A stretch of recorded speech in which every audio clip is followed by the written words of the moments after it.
satu tema finishing well ya. Kalau di finishing well ini adalah menyelesaikan dengan baik. Dalam bahasa lainnya menyelesaikan secara maksimal. Kalau kita sekolah ingat dulu ya, SMP, SMA itu kalau bagi raport ada yang nilainya 10, 9, 8, ada yang di bawah 6 merah, 5, 4, 3. Nah yang maksimal itu 10. Dalam mahasiswanya summa cum laude. Ya, kalau bisa orang Kristen, anak Tuhan harus maksimal. Amin saudara. Tepuk tangan dulu. Sebab apa saudara? Sebab kalau nggak maksimal takutnya itu berjatuhan dan berjatuhan. Ya, karena ini ada survei dari sekolah teologi Fuller, hanya 25% yang mencapai maksimal. Next. Nah, ini saudara Rasul Paulus ya. Di dalam 2 Timotius 4 ayat 6 sampai 8. Dua ayatnya ditayangkan. Kita baca bersama-sama yang warna kuning saja. 1, 2, 3. Aku telah mengakhiri pertandingan yang baik. Aku telah mencapai garis akhir dan aku telah memelihara iman. Itulah saudara ya. Rasul Paulus adalah rasul yang pandai. 2/3 dari kitab Perjanjian Baru ditulis sama dia. Nah, dia sudah yakin saudara. Pada saat dia dipanggil Tuhan, dia telah mengakhiri tugas ini dengan baik. Itulah yang disebut finishing well ya. Tapi kalau saudara finishing well itu tidak mungkin akan berkata begini ya, mudah-mudahan, semoga. Oleh karena itu pagi hari ini kita harus beriman lebih kuat lagi. Apapun yang terjadi kita harus finishing well ya. Nah, apa tujuan yang fokus ya? Finishing well itu adalah satu orang yang mengejar satu tujuan yang fokus ya. Banyak orang yang mengira tujuannya benar tapi ujungnya salah, khususnya ya sibuk terus dalam dunia sekuler. Silakan jadi konglomerat, tapi ada satu tujuan khusus yang kekal selamanya di surga ya. Dan itu harus dikubur seperti Yesus berkata ya, aku telah mempermuliakan engkau di bumi dengan jalan menyelesaikan pekerjaan yang engkau berikan kepadaku untuk melakukannya. Ada 3 hal yang Tuhan Yesus beritakan pada kita. Yang pertama, grace, kasih karunia, anugerah, keselamatan diberikan kepada manusia yang percaya. Barang siapa percaya beroleh hidup yang kekal. Itu saudara. Yang kedua, apa yang Tuhan Yesus kerjakan selama di dunia ini. Ya, pelayanannya sangat singkat, 3,5 tahun, tapi luar biasa, maksimal. Dan yang ketiga adalah otoritas kuasa Roh Kudus yang selalu menyertai Yesus Kristus waktu mengerjakan ini. Nah, 3 hal ini saudara, kita sebagai umat Kristiani harus pegang dulu untuk mengejar, menyelesaikan satu tugas, yaitu finishing well, mengerjakan ini. Hanya satu saudara. Nah, kalau saudara konsentrasinya ke sana ke sini, nggak bisa cover. Itulah yang disebut finishing well. Ya. Hidup ini bukan tentang berapa lama, tetapi tentang apa yang kita isi di dalamnya. Ya, itulah saudara. Saudara sebagai orang Kristen, teman saya ada sampai 30 tahun saudara. Sama-sama bertobat, saya bertobat tahun 1981. Sampai sekarang nggak bisa berbuat apa-apa. Karena dia tidak mengerti, dia tidak punya visi, dia tidak punya sesuatu impian, cita-cita seperti Yesus yang diberi tugas oleh Allah Bapa di surga dan Yesus sendiri adalah Tuhan untuk menyelesaikan finishing well itu ya, grace, apa yang Yesus lakukan dan kuasa Roh Kudus menyertai. Nah, menurut survei Dr. Robert Clinton, profesor di bidang leadership dari Fuller Theology Seminary, mengadakan survei dan penelitian dari 1.200 tokoh dan pemimpin dari Alkitab sampai pada masa kini, ya dari Musa sampai masa kini, didapati hanya 25. Tapi bukan segalanya. Uang adalah benda mati, ya, benda mati yang bisa diatur, disetir oleh manusia. Jadi utamakan, tinggikanlah dulu manusianya dulu, ya, jangan uang, karena Alkitab berkata, ya, Uang adalah akar segala kejahatan, yaitu cinta uang. Sebab memburu uanglah beberapa orang telah menyimpang dari iman dan menyiksa dirinya dengan berbagai-bagai duka. Jadi kalau kita mengerti saudara, uang itu benda mati, kita injak-injak. Manusia yang diunggulkan. Pada waktu Allah mencipta manusia, manusia itu urutan ke-6. Yang pertama bumi beserta isinya gelap. Ya, yang kedua terang diberikan sama bumi. Ya, ada Thomas Alva Edison menciptakan lampu. Ya, hingga sekarang handphone yang luar biasa. Tapi handphone juga saudara di bawah manusia. Ya, ketiga lautan beserta isinya, ikan, dan keempat tumbuh-tumbuhan, dan kelima hewan, dan keenam manusia. Bayangkan handphone ini Anda bilang canggih, betul. Tapi kalau handphone mati, yang ngecas siapa? Bisa nggak berjalan sendiri? Kalau nyamuk kan bisa, walaupun kecil dia jalan sendiri. Nah, handphone mati, ya butuh strum listrik, harus dorong. Nah, jadi di bawahnya manusia. Saya buktikan bahwa manusia itu berharga. Waktu ada Raja Salomo, ada dua wanita, ya mungkin hamil di rumah sakit. Yang satu bayinya hidup, yang satu mati. Dua-duanya itu ribut, yang bayinya mati yang jahat wanita kedua itu. Ya tukar, bawa akhirnya ribut di bawah Raja Salomo. Ya, pada waktu Raja Salomo bilang, bawa sini bayinya yang hidup. Ya, ibu A yang jahat, ibu B yang baik. Lalu Salomo ambil pedang. Dia mau potong kedua. Lalu ibu yang B itu yang asli, dia katakan, jangan, itu adalah anak saya, tapi demi kehidupan manusia jangan dibunuh, biar saya ngalah. Berikanlah saja pada ibu yang pertama ini, walaupun dia bukan ibunya, saya ibunya, tapi saya mengalah demi kehidupan, jangan dibunuh. Itulah saudara, akhirnya ya, si ibu yang jahat itu berkata, sudah bunuh aja raja, biar ini bagi dua.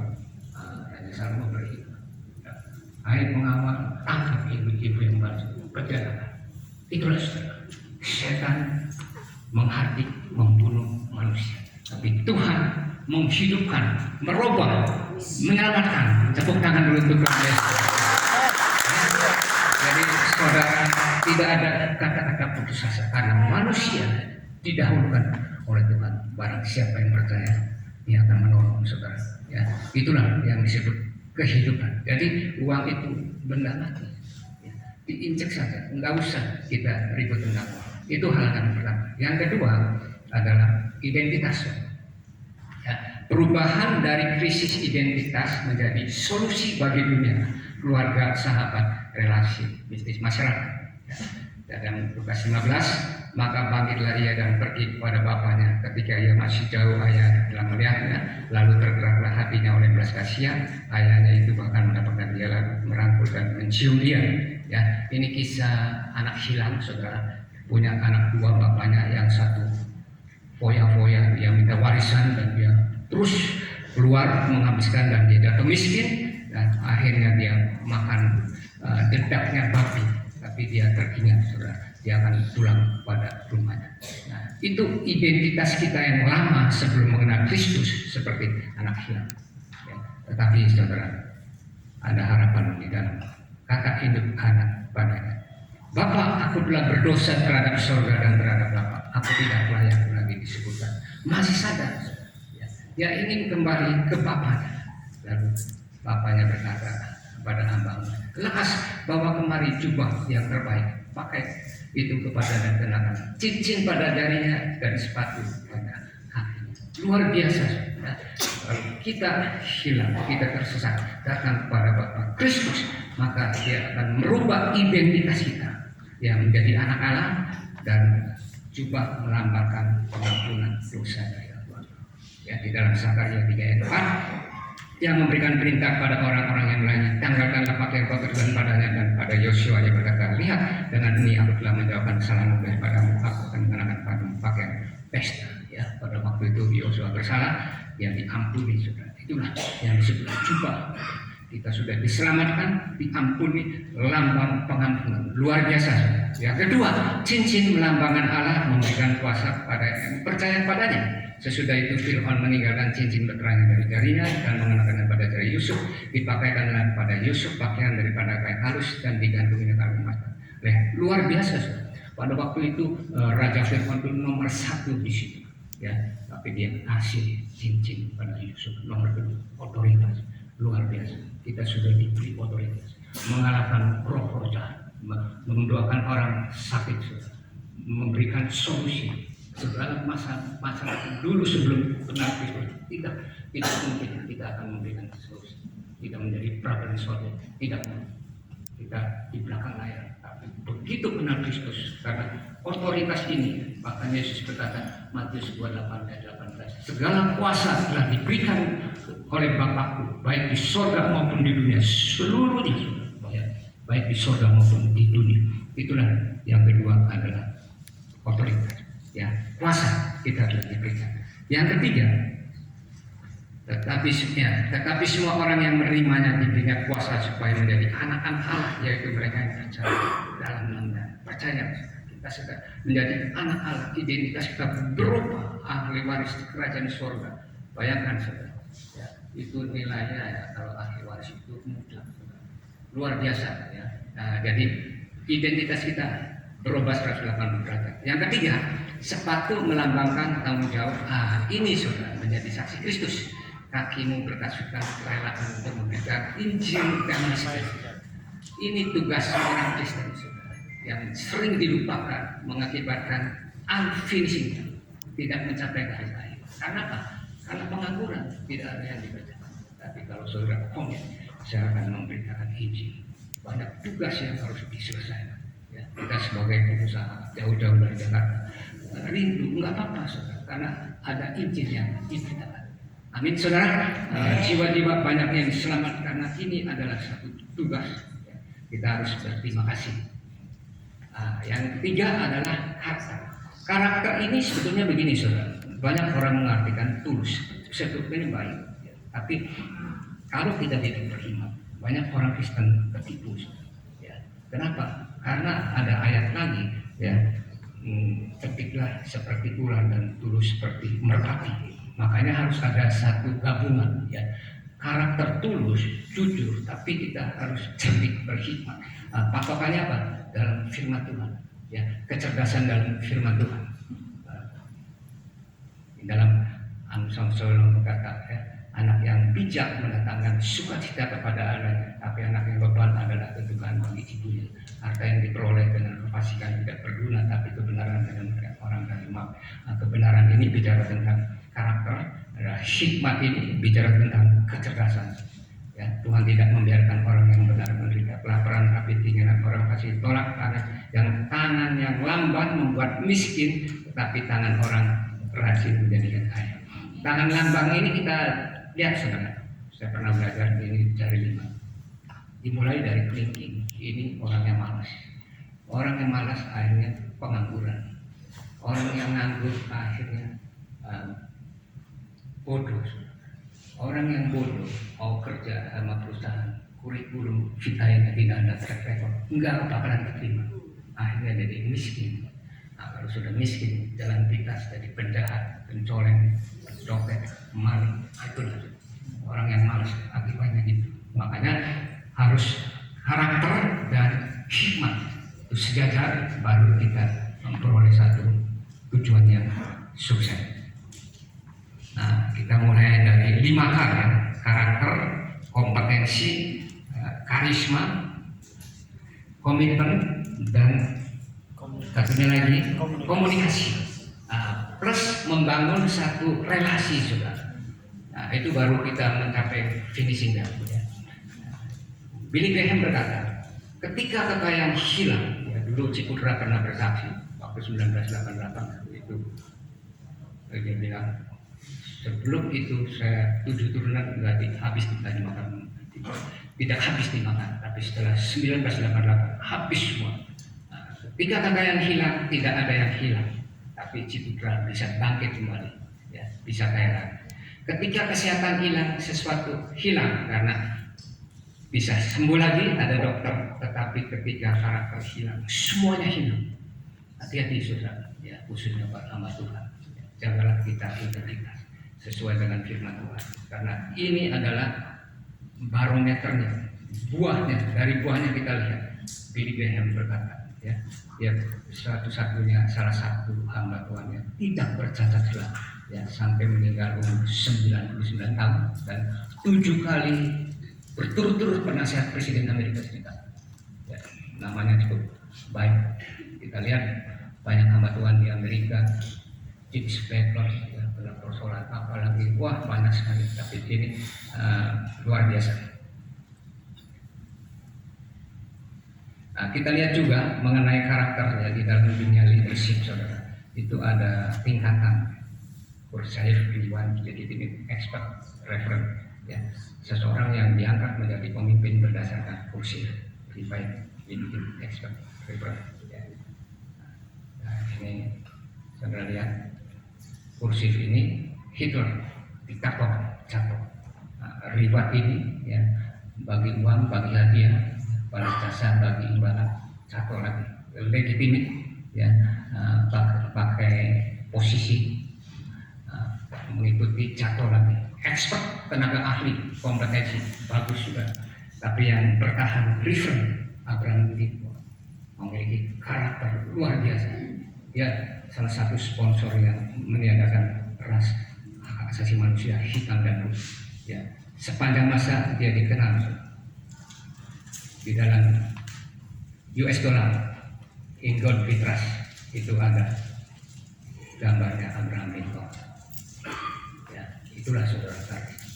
Karisma hanya bisa membuat karir melambung tinggi, tetapi yang membuat langgeng adalah karakter.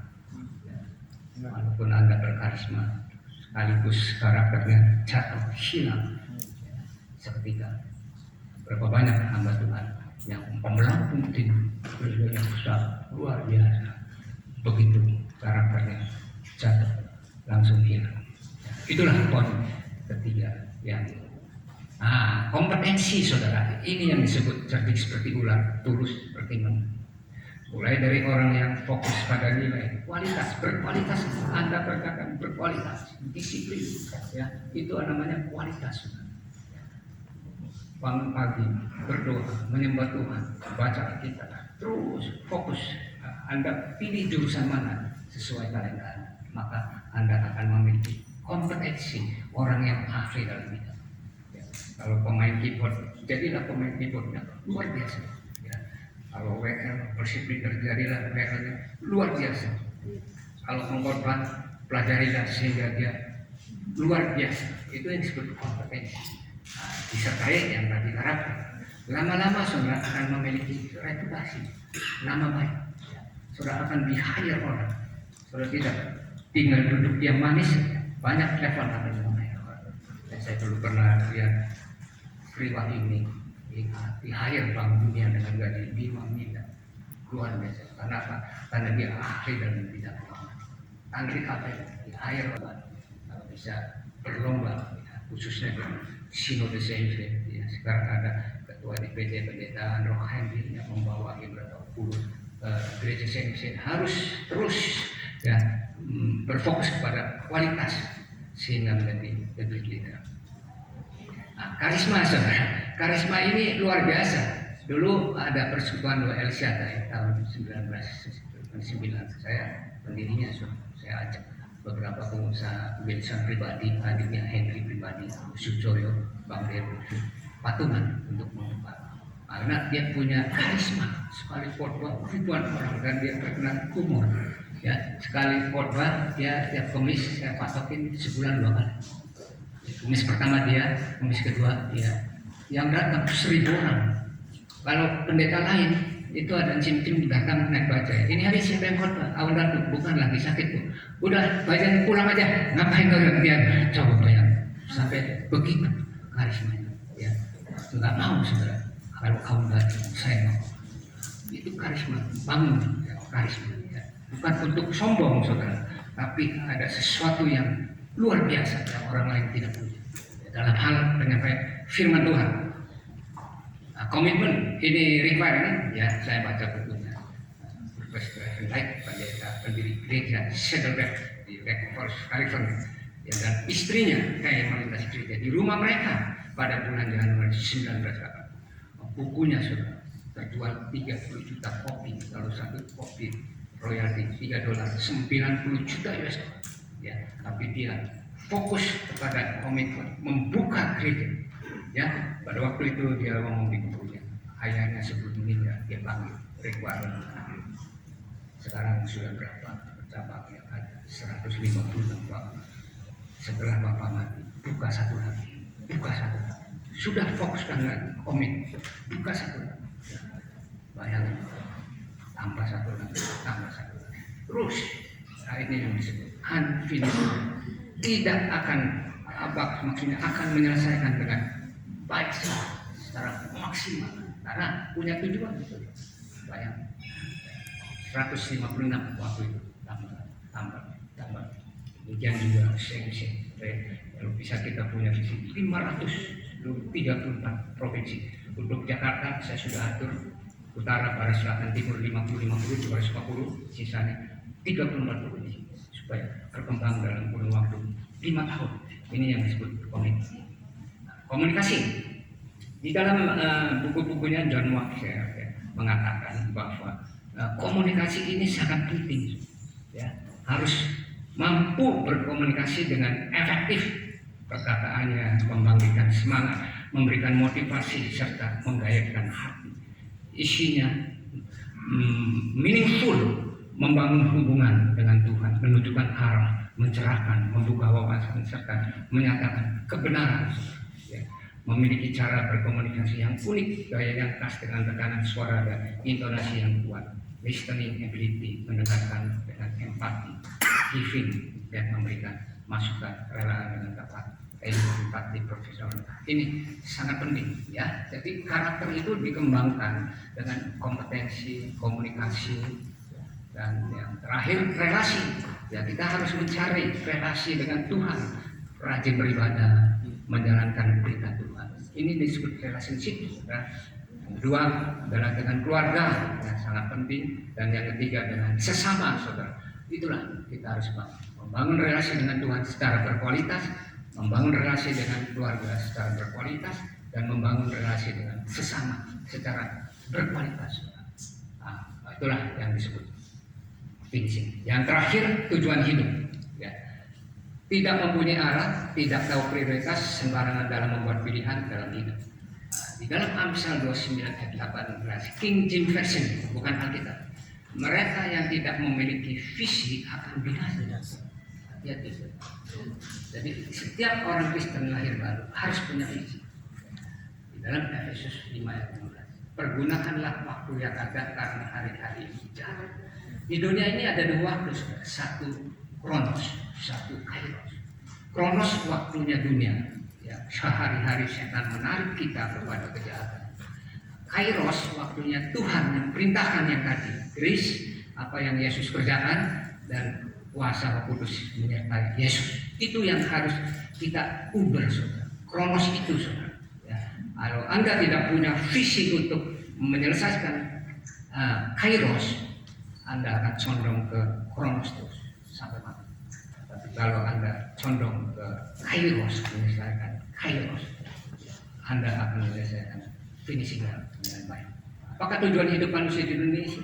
Ya, mencapai sasaran adalah hidup yang mengerti dengan jelas garis akhir yang harus dicapai dan mengerti tugas pelayanan dari Tuhan yang harus diselesaikan hingga meninggal dunia. Ini yang disebut finishing. Ya, banyak orang tidak jelas. Dia pikir berhasil, saya menjadi konglomerat. Puji Tuhan, secara daging, secara sekuler berhasil, tapi secara rohani kita berhadapan dengan Bapa di surga pada saat kita meninggal. Apakah mencapai finishing atau tidak? Di dalam kisah panas surga. Tetapi aku tidak menghiraukan nyawa sedikit. Ini Paulus.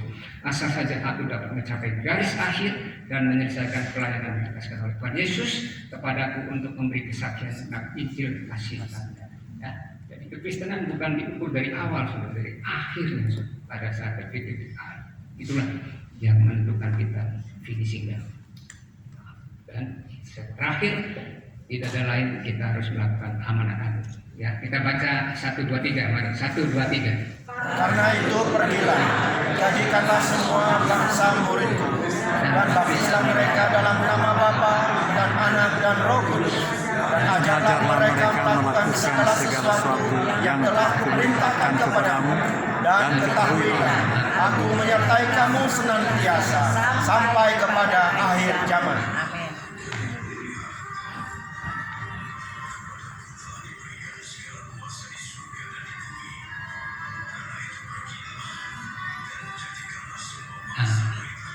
Gak bisa keluar. Itulah saudara, inilah tugas utama. Semua bangsa, berarti kita punya tujuan mega yang besar, penginjilan, membaptis, memuridkan. Ya. Itulah makanya perlu legal standing. Ya, karena setelah diinjili, kita harus membaptis, dan kita harus memuridkan dan memutuskan. Itulah fokus finishingnya, tujuan utama sehingga akhir kehidupan kita. Mari kita bangkit berdiri, kita nyanyi satu lagu, Allah kuasa lakukan segala perkara. Ya, musik maju ke depan. Nanti sebentar setelah berdoa, kita setelah nyanyi kita akan berdoa Ibu Tina Andrea, dan sebelum Ibu Tina Andrea ada pembagian hadiah. Mari kita nyanyi Allah kuasa lakukan segala perkara. Allah kuasa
berkata 2-3 orang berkumpul dalam Yesus maka Roh Kudus hadir.